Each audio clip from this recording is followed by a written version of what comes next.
Today we revisit our friends from The Winged Enchantment by Leslie Morrison, and the artwork is by Lisa Hunt. Our message comes from card number 27, The Pelican, which I now think of as The Pelican Brief, that John Grisham novel, or that 90s slice of delicious cheese movie with Julia Roberts and Denzel Washington, which now reminds me I'd like to watch again. I bet it's still really good. So you'll see what I mean. Pelican. I am Pelican, the bridge of the head and the heart. I am careful observation. I am planning with room for negotiation. I am the skills you need to reach the goal at hand. I am unfettered determination. I am the use of team dynamics. Your outlook is too heavy, your viewpoint too restricted. What you require is greater adaptability. I am the release of expectation. I am the effortless flow of one thing to another. I am your need to let things unfold and take the best catch. You may have stepped in your own way. You may well be tripping over your own feet. Stay focused, but do not lose sight of the bigger picture. You will always find what you need. You are positive and productive. You are effortless acquisition. You are abundant in resources. You are Pelican. Now, this is so perfect for me, and I hope it is for you, but some of you know, got into an accident last week. A girl ran a red light and smashed into my car. And it was one of those situations where there's no question of fault. I'm driving through my green light and someone runs straight into my driver's side wheel, and she didn't even slow down. I tried to slow down and swerve, but she probably didn't see me at all. She probably wasn't paying attention. No hard feelings. It could happen to anybody, but it happened to me, and that sucks. But I am trying to believe the best. I know it must have happened for a reason. And, your mind goes straight to, I could have been in a worse wreck later and gotten really hurt, or, something down the road. But I didn't want to get any of those thoughts. I didn't want to cling to any of those expectations. I've been taking a bunch of salt baths this week to just calm my nerves, to ground myself, to get into prayer and meditation, and to just really try to just absorb the situation, because I had from the moment of impact, I was on the phone trying to get this taken care of, so I hadn't even had time to come to terms with the actual accident. I was just more traumatized by the weight of the situation on my life and the circumstances it was bringing about, and causing a lot of struggles. And so I was just trying to calm my energy, because I knew that the chaotic energy that I was already emitting during a stressful time was causing more chaotic situations. And I was having an attitude it can't get any worse. Well, it did. So always be grateful, even during the tough times, because they could be worse, and be careful the thoughts that you have, and be careful what you are unconsciously relating with, and just be aware that there's a boundary between you and them. And although you can have empathy for people who have it worse than you, you don't want to relate to it on the level that you start to slide back and down into that situation. And so that was what was starting to happen to me. So I'm glad that I became aware of that.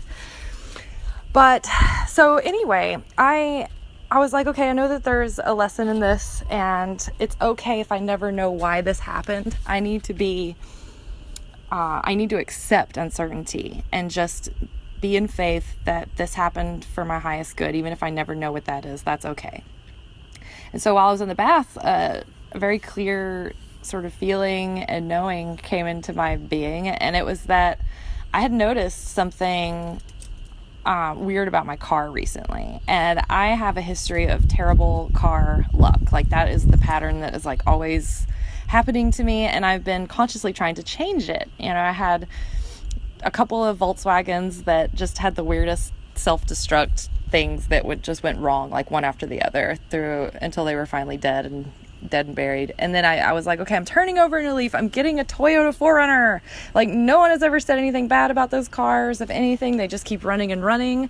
I had been tossing this around in my mind as I was driving my last Volkswagen that had stopped going in reverse, so I had to go only forward for like 7 months. Like, I couldn't go down a dead end. I couldn't park anywhere with one of those bumpers. Like, I had to be able to pull forward no matter what. I became like the strategical genius. But so anyway, I saw a 4Runner driving down the road in front of me one day, and it had been set on fire. It was like all scorched and singed, and it was just still driving, and it looked like a 90s model. And I was like, okay, that thing is indestructible. I'm getting one. So I ended up getting a 4Runner, and I was like, yes, I'm finally past my car trouble. But I still had this like ominous underlying sense deep down, and so I was like, okay, I've got to like exercise this from my system, because this is going to bring about the same pattern. I have to release this limiting belief. I have to release this from my subconscious, because it's going to continue to like haunt me, and as long as it does haunt me, it will.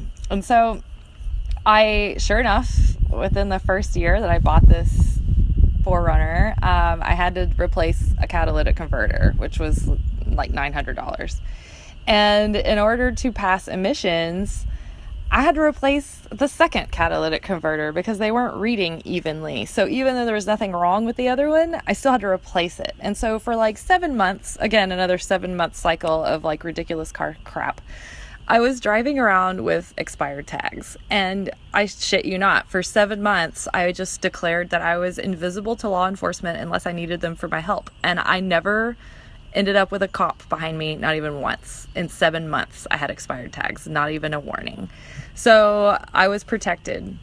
And that just illustrates the power of your thoughts right there. I mean, and the power of intention. So when you're really clear on something and you're determined to keep your intent focused, you can do it.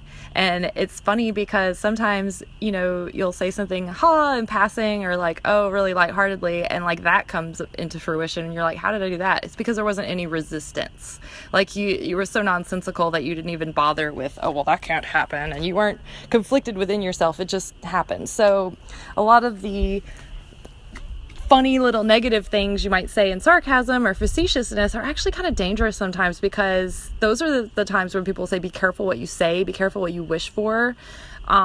You know, like when I'm saying like, oh God, it couldn't get any worse. Like I've got all this car trouble. And like I was talking with this girl recently that I was driving, and I was like, oh yeah, man, I have car trouble too. Like I'm turning over a new leaf. Well, I ended up getting in a wreck, more car trouble. Things had started to get better. So be careful what you say. So back to the story. I ended up having to have both catalytic converters replaced. And so now I'm thinking like, yeah, I'm sailing now. I'm cruising. Like I've got everything fixed. I'm, gonna get through, slow production season and drive for Lyft. It'll be extra money. It'll be fun. I'll like it. It'll be great. So I'm out driving for Lyft. I think things are getting better. And then I start realizing like, I'm talking to all these people about their difficult situations, and I'm sort of taking on their energy. I'm too empathic, and I'm like, oh, I'm getting mad for them, and I'm getting like mad at the injustice of the world. And so that's where the chaos kind of all started again.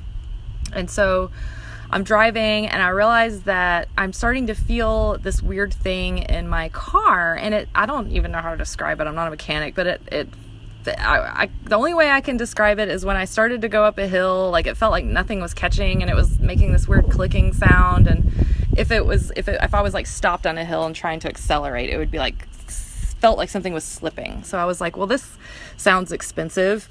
I hope nothing is about to, I hope my car isn't about to cost me a whole lot of more money. And so that brings us to the car accident, which I thought, oh God, this is the absolute worst time for a car wreck. I can't deal with this right now. I was just turning over a new leaf with my car, but it hit me in the bathtub. Wait a second. This could be the biggest blessing in disguise ever, because yes, I was just hit by someone's car, but I was not hurt. And now I have this settlement that has come through in the last couple of days, and it's actually, it's a favorable settlement. So backing up a little bit, the officer at the scene took the statements. We had already pulled off just slightly out of the way of traffic, but the girl who hit me pulled her car out of the position that it was in, and so he didn't see the way that the cars were positioned during impact. But the damage was obvious. The side of my wheel well was smashed in, and then the whole front of her car was crushed. And it doesn't seem like there's any room for mistakes. But of course, like her statement, she says, oh, I thought I had a green light. And my statement was, I know I had a green light. I was already mad about it when the wreck was happening. I'm looking at the green light going like, are you kidding me? This is my green. So I knew I had the green light. She was saying that she had the green light, and we had a couple of witnesses stop, but they couldn't get a hold of them when they tried to make the accident report. So when I go pick up the accident report, there are no witness statements. And I knew the witness was going to witness in my favor. She gave me this look during the accident, like, I can't stay. I gave her the information, but I saw everything. What she's saying. She's saying to me, like, don't worry, you're going to be okay.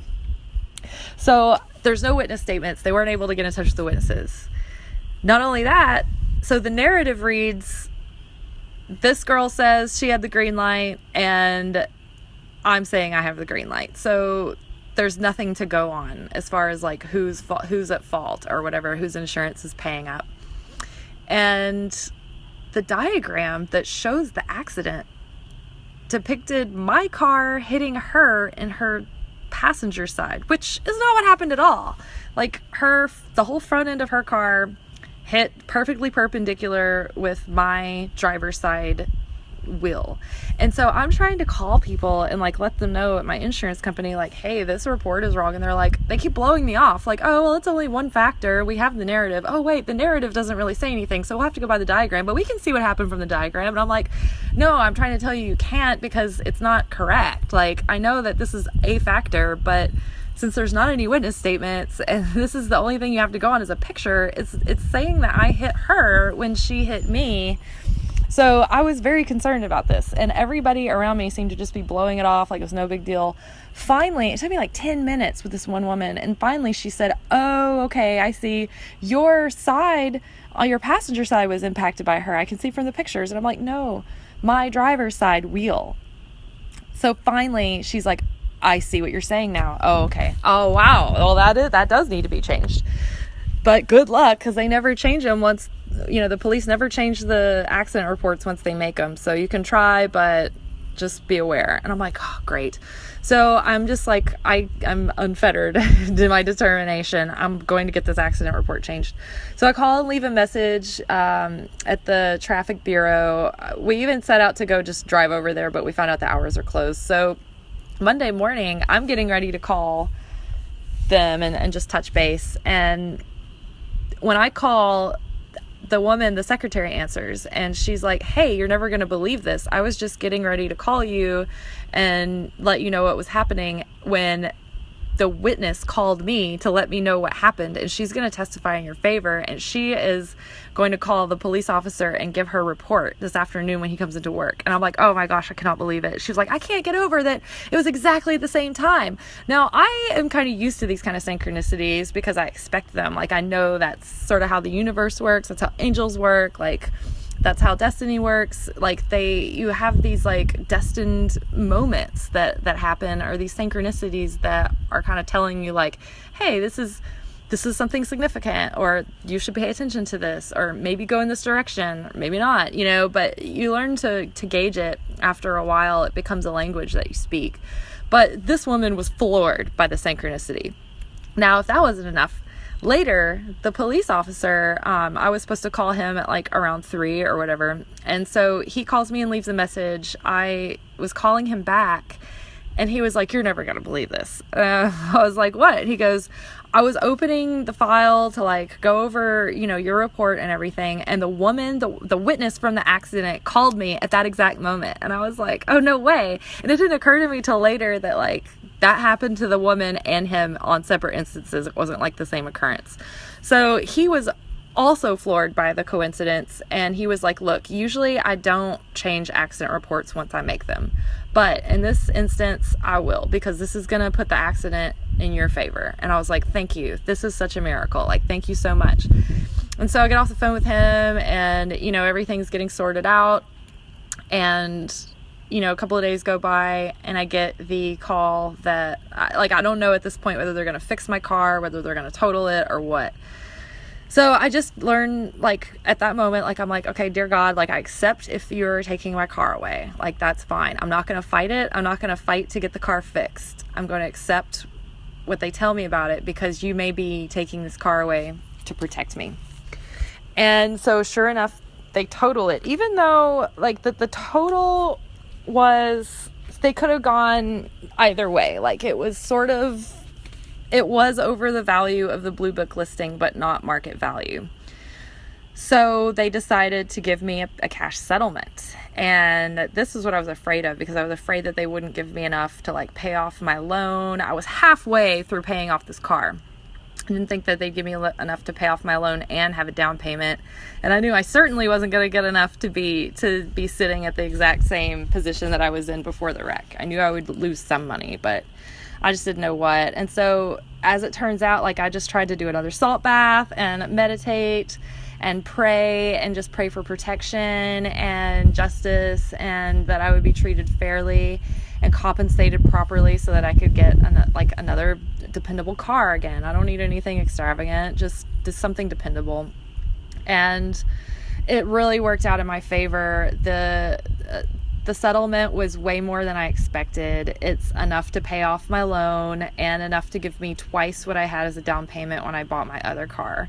And yeah, I'm not halfway through the note like I was in my other car, but get this. Had my other car something gone wrong mechanically again, and I would have had to put more money in it, or it was totaled itself without the wreck, I wouldn't have had any down payment. So I'm actually getting to like trade out my car and get a different one with a down payment. And so I think that overall that is unexpected blessings are hidden just under the surface. Sometimes you can't see them, but they're there. You just have to trust, and then things become clearer as you accept them and they become integrated into your being and into your life. So I'm excited.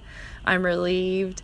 I guess I'm going to go get this check in a few days and hopefully find a good car. So now my prayer is that I find just the right vehicle for me, that it's mechanically sound and has been well taken care of, and that I am a step further, higher, and onward in trying to correct my bad car luck and turn it into car blessings.